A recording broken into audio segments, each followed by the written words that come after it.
Alright guys, so in the previous video we talked about limit by factorization method. In this video we are going to be talking about limit trying the conjugate approach to see how it works.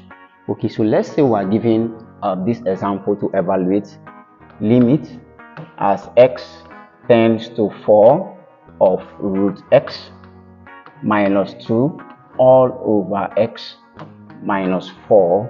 So as always I said, whenever a problem is given to you on limits, always try by what? The substitution method. If it fails by substitution, that's simply if you have 0 divided by 0, then you cannot try the next method. So let's try and see by substitution.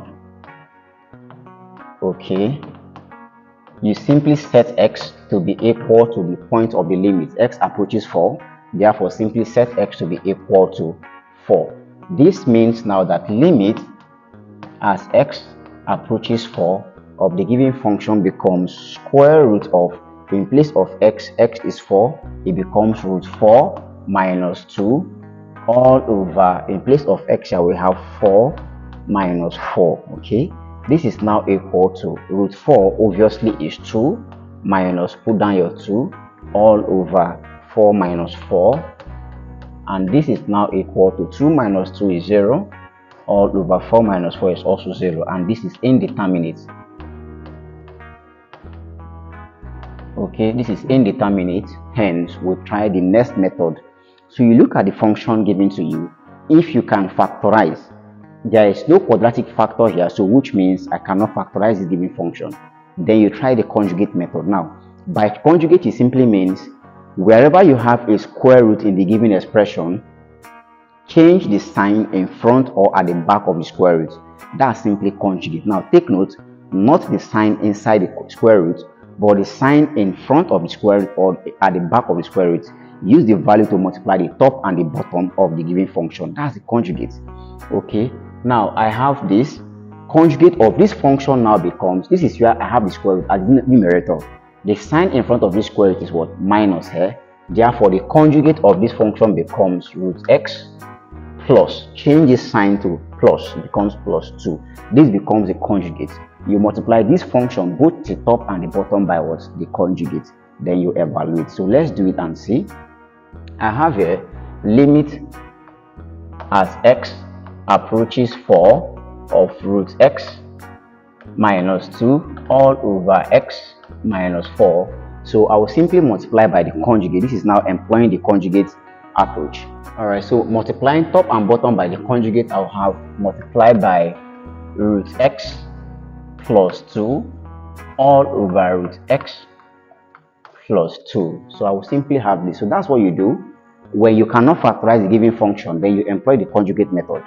Okay, and you're multiplying both top and bottom by what? The conjugate. You have this now. This becomes limit as x approaches 4. Okay, so I'm simply going to use root x to multiply the whole of this, also use minus 2 to multiply the whole of this. That will give me root x multiplies the whole of root x plus 2. Okay, put down your minus 2 also multiplying the whole of root x plus 2. I have this all over. Now take note, do not expand the denominator just like you've done at the numerator. No, just keep the denominator the way it is. Bring it back simply as x minus 4 multiplied by root x plus 2. So do not make the mistake of expanding this, else it will take you back to indeterminacy. You keep it at this. Okay, so this becomes limit as x tends to 4. Okay, now I have here root x multiplying root x. So take note, well, I have root 2 multiplied by root 2 by the rule of sort. This is actually saying pick one of the square roots and multiply the values inside. So it becomes 2 times 2, which is simply what? Square root of 4, and that's simply equal to 2. So what does this tell you? Whenever the same value in a square root is multiplying itself, it is, the answer is simply what? The value inside the square root. So if I have root x multiplying by root x, this is actually equal to what? X. The square root cancels out and I have x, because this will give me root x times x, which is actually root x all squared. So this square cancels the square root. I'm left with simply what? x. All right, so root x multiplies root x will simply give me here x. Then root x multiplied by plus 2 will simply give me plus 2 root x. Next up, I have minus 2 multiplies root x. This will give me minus 2 root x. And then minus 2 multiplied by plus 2.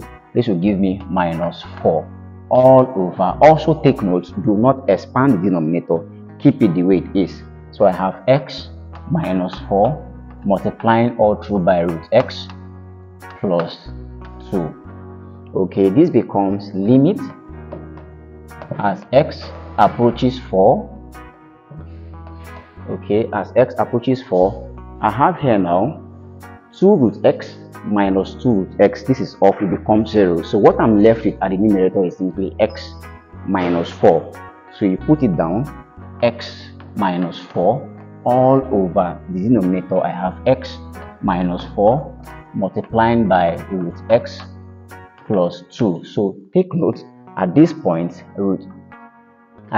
x minus 4 can actually strike x minus 4, and I'm simply left it 1 all over root x plus 2. So that is the reason why you don't expand the denominator, because if you do, it will take you back to what? Indeterminacy. So this helps x minus 4 to actually strike x minus 4, and I have a value now which will actually give me a value without indeterminate expression. Alright, so all you do now is simply set x to be equal to what? The point of the limit, which is 4.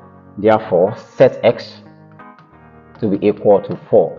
You have now limit as x tends to 4 of the function f of x is now equal to, we have 1 all over root x, and x is 4 plus 2, and this becomes 1 all over root 4 is 2 plus 2, which is simply 1 divided by 4, and that becomes the answer to that question. So whenever the problem is given to you on limit and you cannot factorize, and by substitution you're having indeterminacy, then you try the next method. Try to see if you can conjugate, just like we've done here. Let's try one more example and see. Alright, so let's say we are given to evaluate limit as h tends to 0 of root x plus h minus root x all over h. Let's say we are given to evaluate this limit. So as always, test first by substitution. Okay, by substitution method, you set x, or you set h, sorry, the limit here is h, so you set h to be equal to what? The point of limit, which is 0. Therefore, this becomes limit as h tends to 0 of root x plus, in place of h is 0, minus root x all over h is also 0. I have this is now equal to x plus 0 remains x, so I have root x minus root x all over 0, and of course root x minus root x is simply what? 0 divided by 0, which is actually indeterminate. So like I said, you look at the function and see if you can factorize, and this function cannot be factorizable. There's no quadratic function there or polynomial, so we can't factorize. So what we'll do next is simply what? Employ the conjugate, and by conjugate I said you simply change the sign in front or at the back of the square root. That's simply conjugate. Use that value to multiply both the top and the bottom and evaluate. Okay, let's try it over there and see. So we have here limit as h tends to 0 of the given function root x plus h, okay, minus root x all over h. Now the conjugate is simply you change the sign in front of this square root. That becomes multiply both top root x plus h. You now change the sign to plus root x, okay, all over root x plus h plus root x, and you have this.